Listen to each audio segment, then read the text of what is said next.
Welcome to How to Not Be a Screw Up, a blunt and honest discussion about how to change your life for the better. My name is Stephen Burns. And I'm Brian Costello, and Steve and I have been working as coaches and therapists and trainers in the world of mental health for over 20 years. So if you felt like your life is out of control and you don't know why you're doing the things that you do, then this is the podcast for you.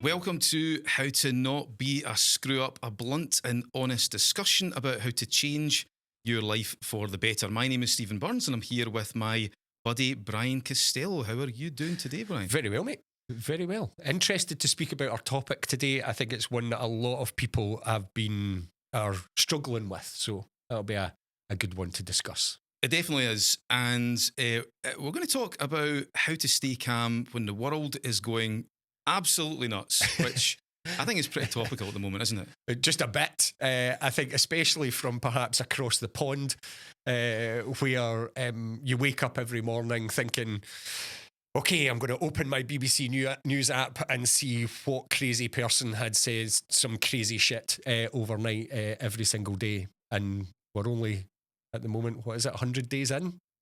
I wonder who you're talking about. Yeah, I don't know. We could be talking about anybody. Give you three guesses. So yeah, no, I think it's super topical, isn't it? And so I guess why do you think that people lose their shit so much when the world is so unpredictable and there's so much crazy stuff going on? I think it's such a big question, isn't it? I think one of the things, as you know as well, you know, we all look for certainty out there in the world. We're all looking for our ability to put our feet flat on the floor and to have certain things that are stable.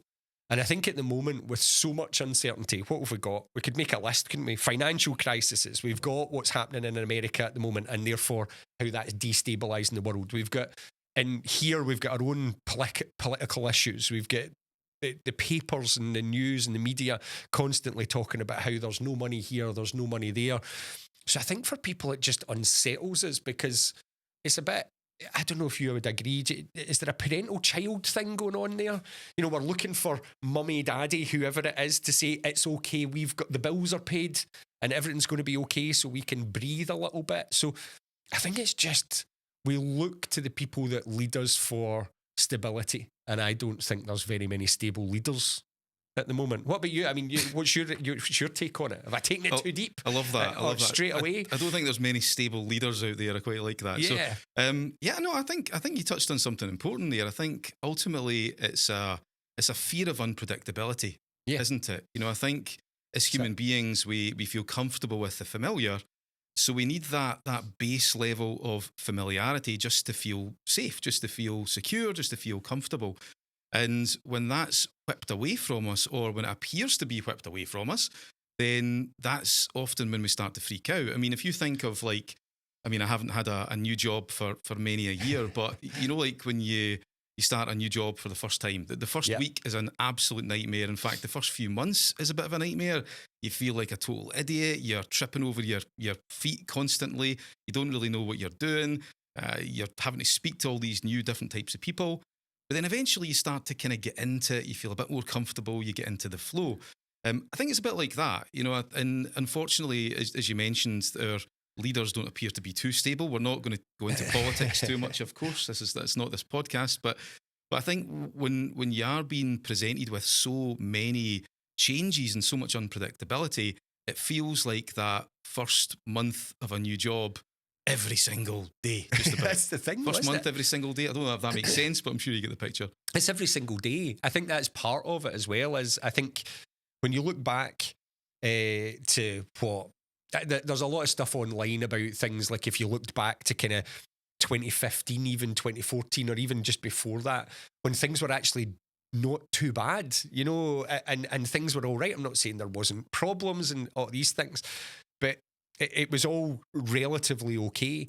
But we've had years of this now, and I think that's another thing, isn't it? Like, people are knackered.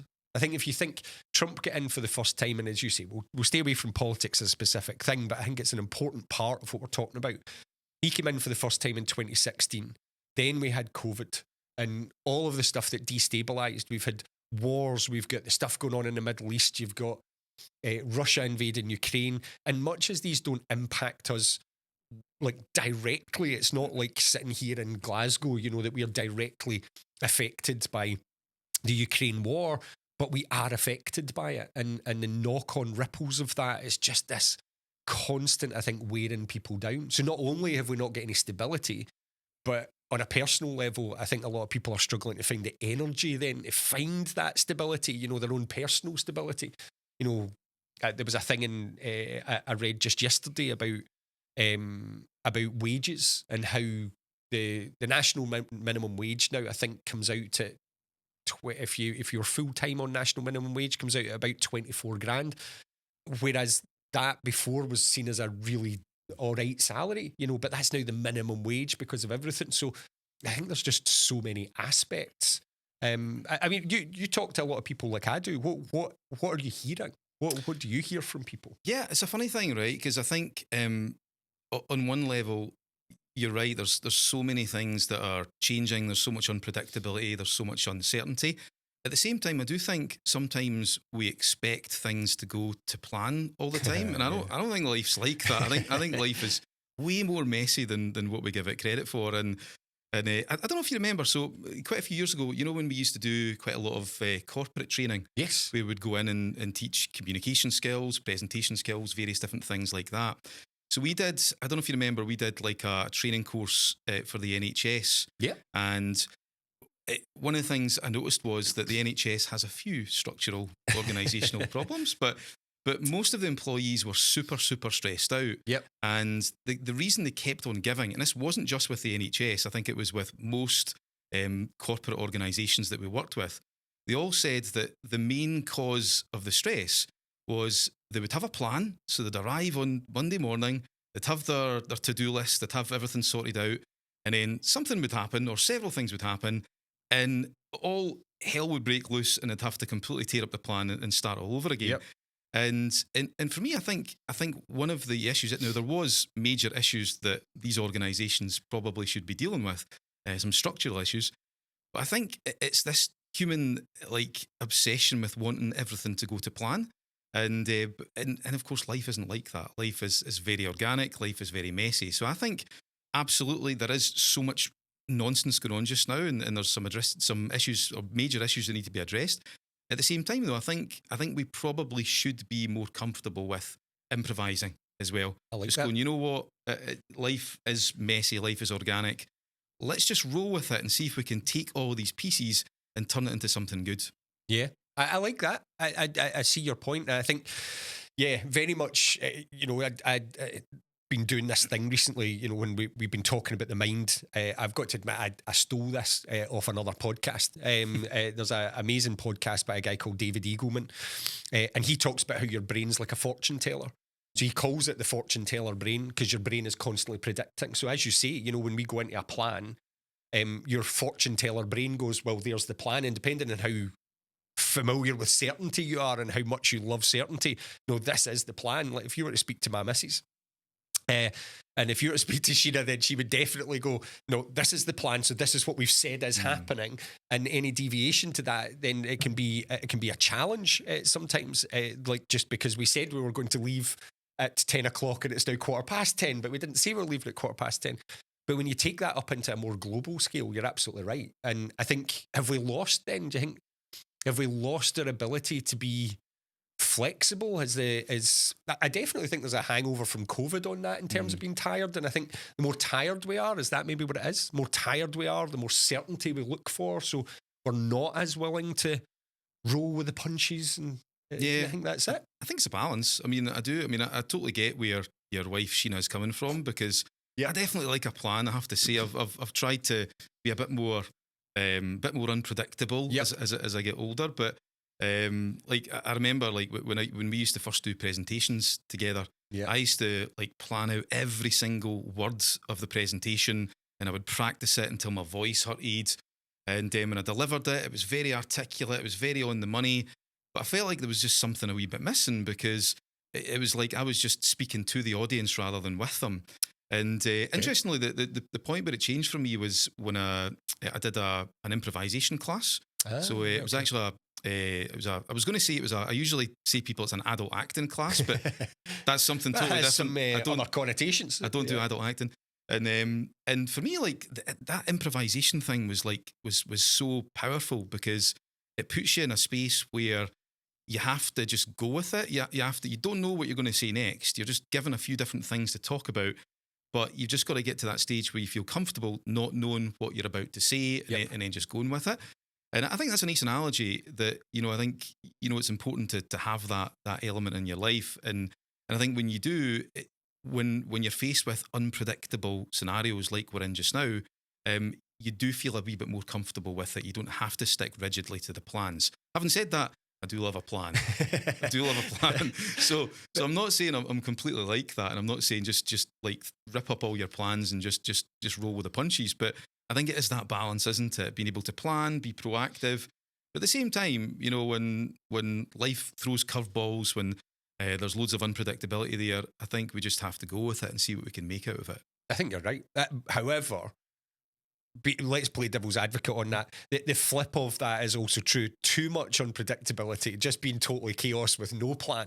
Like, what are you doing today? No idea. Where are you going? Not a clue. I mean, that's all right for maybe an odd Saturday or Sunday somewhere, but I think...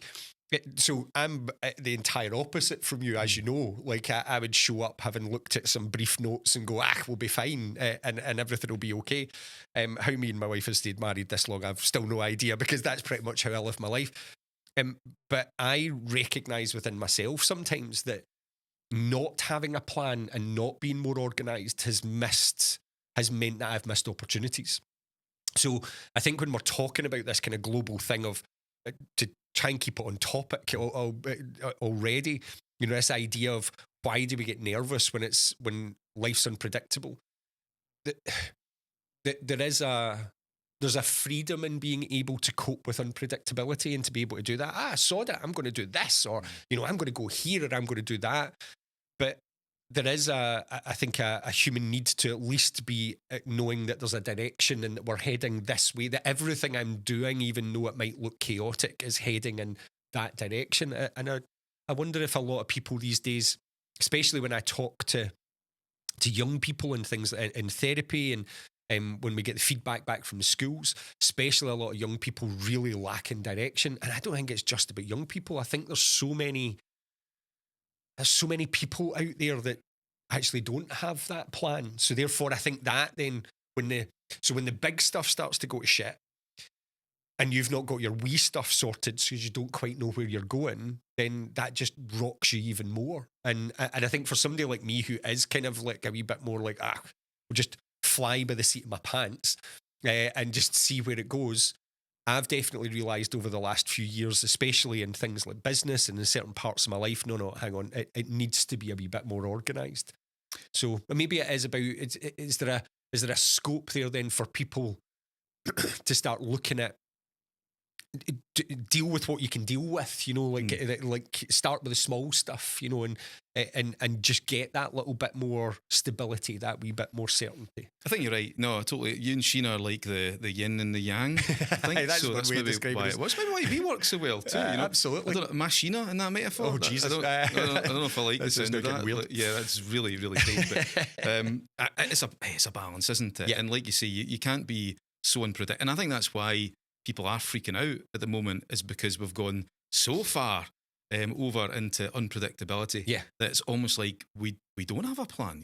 What is the plan? What is the direction? It seems to be changing every week. So what is going on here? So I agree with you. I think everybody needs an anchor. Don't they? They need something to keep them solid, to keep them firm, to keep them in at least some kind of predictable direction. It's like what's that film starring Leonardo DiCaprio?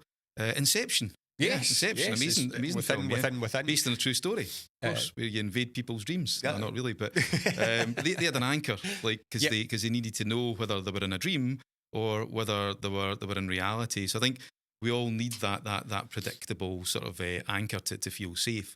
What do you think? Just to kind of, I guess, to move it along a bit. What do you think the role of perception plays in dealing with all of this unpredictability? I think that's a huge thing. I mean, as we talk about when we're talking to people about how their minds work, perception is everything. Our our whole emotion, every emotional response that we have is based on our perception of whatever it is and whatever context it is that we're in.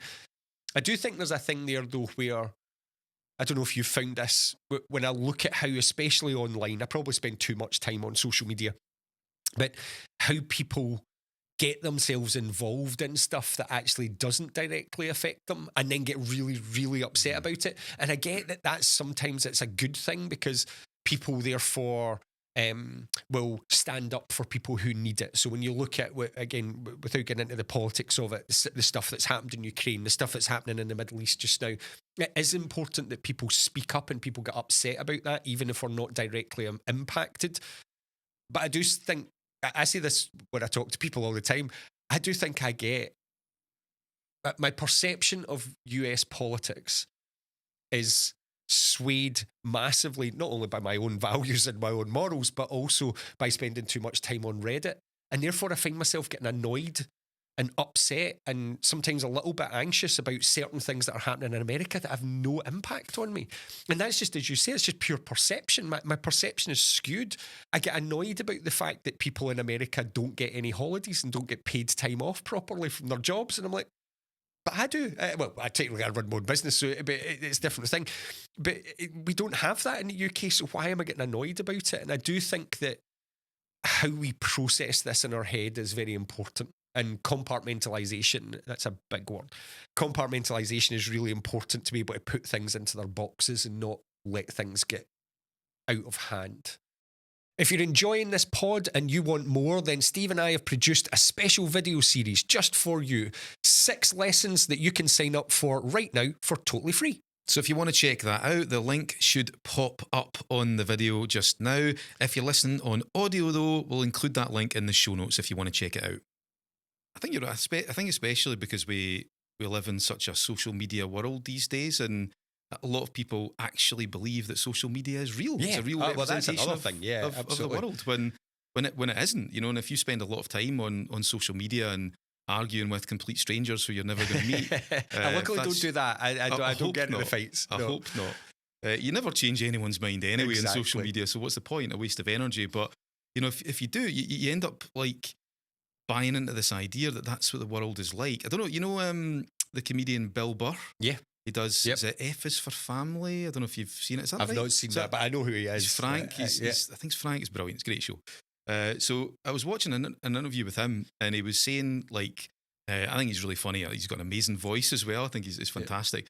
And he was talking about how, you know, he would go online, and it looks like everybody hates each other online. Everybody wants to kill each other. It's just absolute chaos. No one is agreeing on anything.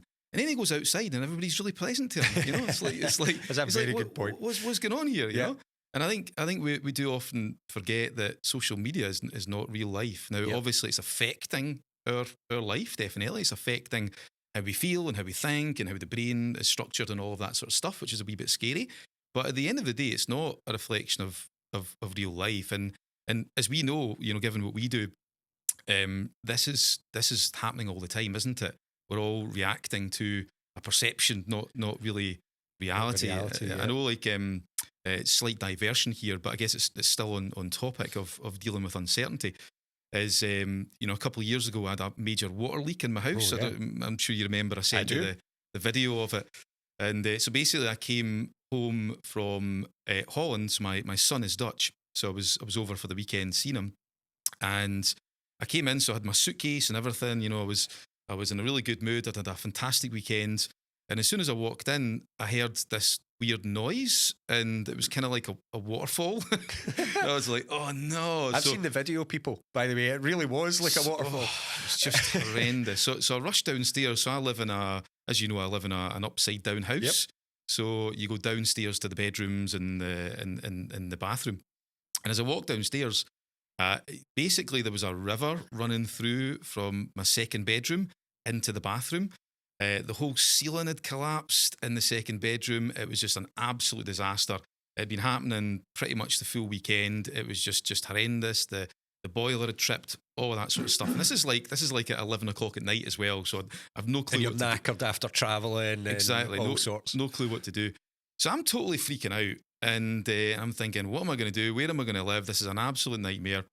So I did what I normally do in that situation, and I FaceTime my parents. They're usually pretty good at talking me down. Doesn't matter what age you are. Call mum and dad. You know, I'm 48 this year, and Yeah. I still need help from my parents. So, and so I FaceTimed them, and we had a chat through it. And they said something I thought that was really, really powerful. I don't think they realised it at the time, but they said, you know what? This is nowhere near as bad as what it seems. And for me, the key word was seems. Yeah. You know, because, and they were totally true, because at the end of the day, I was fully insured. I was going to get it all fixed. There was going to be some upheaval. It was going to be quite difficult for a few months. But at the end of the day, everything was going to be okay.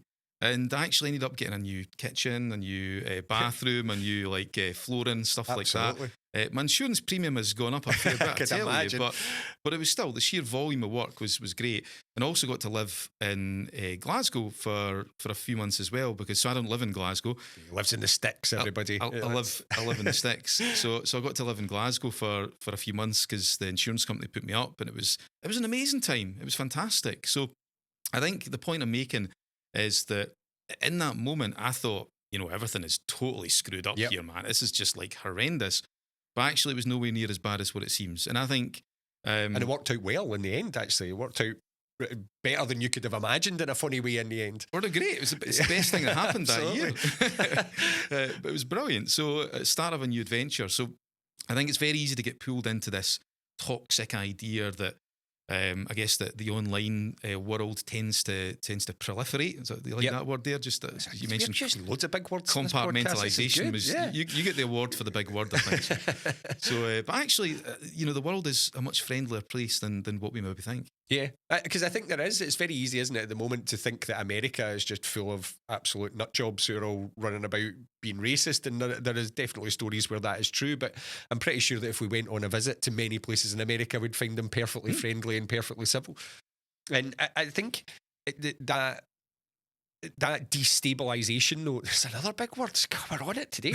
It's destabilisation of people's perception, though, just like you say, it's like coming in and seeing the flood. It's like coming in and seeing your house destroyed, or it's like coming in and something not being right, something, the plan not being quite where it is, that actually it can work out for the best, but that's difficult to see sometimes at the time. And I think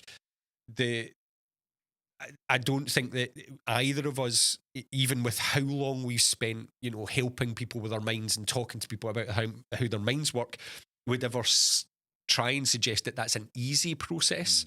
As you just said there, your first reaction on coming into your house that day was, oh my God, this is going to be a disaster.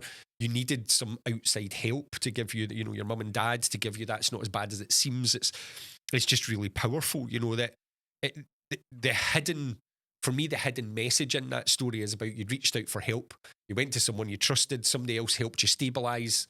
I'm sure that first few days must have been a bloody nightmare, right? And if not only having to go back and live with your folks again in your mid-40s must have been quite something. But, in the end, and I think it's like that, there's a phrase that gets quite often attributed to John Lennon, but apparently he didn't say it. So I'll attribute it to Simon Mayo and Mark Kermode. That's who I'll put it to. But that everything's going to be okay in the end. And if it's not okay, it means it's not the end.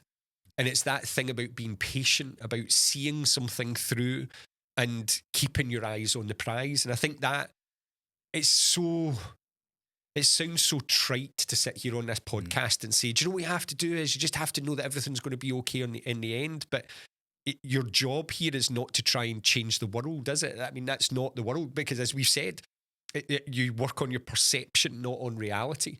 You can sit there and try and change reality all you want, but the simple reality is he's in for the next 4 years. There is trouble in the Middle East. There is a lot of unrest. So therefore, you have to manage your perception of that, and knowing that, I don't know, I'm assuming that it's your view as well, is that the good people always come through in the end and everything will be okay. Yes, there is turmoil in the markets and there's unrest here and there, but for the vast majority of us, it's going to be okay. It's going to be all right. And I think they've shown as well, anytime there's turmoil in the markets, they always bounce back stronger eventually. Yep. You just have to wait. Now, obviously, there's hardship in the meantime, which is not good. Yep. Don't like that. Don't agree with that. But But in the long term, if you wait it out, things can be good. And I think that kind of moves us on to the last piece for this chat, Brian, is solutions. I think we've added a few in throughout the conversation, haven't we? Absolutely. But I think for me, one of the key things is to appreciate that time is an amazing healer, but time is it's the best way to get perspective on something. You know, you mentioned it's really difficult when times are hard, because of, you know, something called the recency bias. I'm sure you know about that, where we tend to focus on something that's happening right now and we prioritize it. But I think if you just take a step back, pan the camera back, just appreciate that, you know, time will put this into perspective for you. I don't know if you... so I'm going to actually quote a Taoist farmer here. How's that? A Taoist farmer? That's not where I thought that was going. Not just a Taoist, but a Taoist farmer. They're the best. They're the best Taoists. Oh yeah, of course, yeah.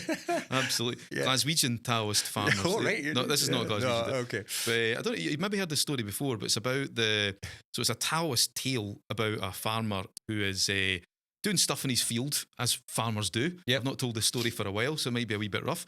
And so basically, he's doing stuff in his field, and then he wakes up on the next day, and one of his horses is bolted, and the villagers come round and say to him, "Oh, wow, that's such bad luck." And he said, "Maybe." And then the next day, the horse that had bolted came back, and it had brought with it 5 new horses.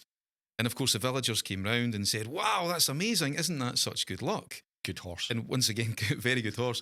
And once again, the farmer turned round to him and said, "Well, maybe, we don't really know." Then the next day, his son was training one of the new horses, or trying to break the new horses, as they say. And the horse, you know, reared up, and his son fell off and broke his leg. And again, the neighbours, who clearly had boundary issues coming around every time something was happening, said, "Wow, isn't that such bad luck?" And again, the farmer looked at them and said, "Maybe." Then the next day, I promise this story doesn't go on too long. Then the next day, the military came round, and they were looking for young, able-bodied men to join the army. But of course, his son couldn't join because he'd broke his leg the previous day. And once again, the boundary-challenged neighbours came round and said, "Wow, isn't that such good luck?" And again, of course, the farmer said, "Maybe." And I think this is a great tale. There's loads of meanings that can be drawn from this, but I think the key one is the gift of time. You know, you just don't know if it's going to be a bad experience until you let things run out. So if you're finding that you're struggling a wee bit, and you're really struggling with something that's unpredictable that's happening, which is quite a lot at the moment, then just give it a bit of time. You know, take a few deep breaths and let things play out. See what happens. I was wondering how many different things that story was going to go on for. That's the short version. It's like it could go on for another 10 minutes where they just have this. The 10-minute Taoist farmer, and all the bad things and then good things that happen. Yeah. But it is, I mean, you're absolutely right. And I think if you look back, I think if any of us, I suppose it depends on your age, but if we look back on how our lives gone, you know, there are probably, for all of us, a number, I'm not going to try and put a number on it, but a number of different situations that have happened during our lives that when they happened, we went, "I'm never going to get through this. Like that, this is too difficult, or this is too much, or this is this is the worst thing that's ever happened to me." Yet now we sit here, as you say, with the benefit of time, being able to reflect back on them and go, well, yet it was bad for 17-year-old me to have their heart broken, or it was bad when that thing happened, or when I lost that job, or when this happened, but actually in the grand scheme of our whole lives. And I think that perspective is really important. I think the other thing that's also hugely important, especially when we're talking mental health and how to keep your life square, and you've already hinted at this in what happened when your house flooded, is to ask for help. I think that there's a fear isolates. So fear isolates us, and so when we're anxious or scared or whatever it is, it tends to be that we'll cut people off or we'll shut ourselves down. You know, it's an internal safety mechanism. But actually, just like I suppose with their boundary-issued neighbours, to give them their due, they were probably trying to help, but it's that thing of asking for help and having the courage to ask. And you can't ask anybody, I mean, because not everybody can help. I think this is also a perspective problem that we've got. I think social media has kind of given us this a little bit, that I should be able to go to anyone and say, I'm having a mental health problem or I'm worried about this, and they can make it all better, when that's not actually quite how it works. Different people have different attributes, and the bigger your social circle can be, even if that doesn't mean that you have to be going out all the time. All I mean by social circle, I think, is that, the who you have around you, that ability to be able to find that support and that help. And, I do spend, as Sheena would say, as my wife would say, I spend way too long on Reddit sometimes. But actually, some of the communities on there are massively helpful to people. I've got to admit, I did say there that I don't normally get involved in fights. I genuinely, my Reddit account, I think in all of my time in Reddit, I've probably made about 10 comments, but I did call a guy a moron the other day because I had to go on and go. Strong language. He said, it was on, there's a self-help subreddit. This means that people will be able to find my Reddit account right enough because there's not very much activity on it. And somebody came on and they were asking about something, and this guy came on and said, all therapists are only in it to make money. Avoid therapists at all costs. They cannot help you. And this guy had given this really lovely kind of thing. So I had to go on and say, the guy above is a moron. Don't listen to him. By the way, many therapists are actually really out there to help. So I just had to put context around that. But it might not be a therapist, but I think it's just about having relationships even that you can lie into when things are uncertain. Let other people hold you up, no matter how uncertain it feels. Just giving other people permission to come in. You went to your mum and dad. I've got family around me, that I've got quite a big family I'm close to, so that's always been a source of support. So I'm not saying to anybody listening to this that that's always easy. Not everybody, as we know, has those support networks, but find them or create them. That might be, as we said earlier on, that first step in creating whatever you want to call it, resilience. Maybe do a whole one of these podcasts in future on resilience. It's a fascinating subject. But that thing about just creating those relationships where there's people around you, and if you don't have them, then maybe that's going to be step one in you finding that stability, is just going out there and finding who is it that you can talk to, who is it that can help you.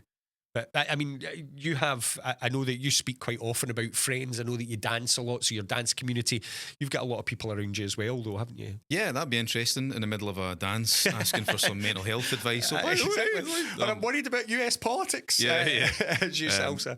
Yeah, no, totally. I think asking for help can be quite a difficult thing for people to do. I think especially if you're a bloke as well. And I know that there's a lot less stigma now over men's mental health, but there's a future pod subject for us. Definitely, yeah. And I think because like strength and stoicism is so heavily linked to masculinity. Yep. So if you say that you have a problem, then that could be perceived in the minds of many men as a sign of weakness, a lack of strength, which means a lack of masculinity. So it's like your identity's been attacked. So yeah, that's let's not open up that box. That's definitely a topic for a future podcast episode. But I think it's important to realise that asking for help, it can actually be a sign of strength. It's the opposite.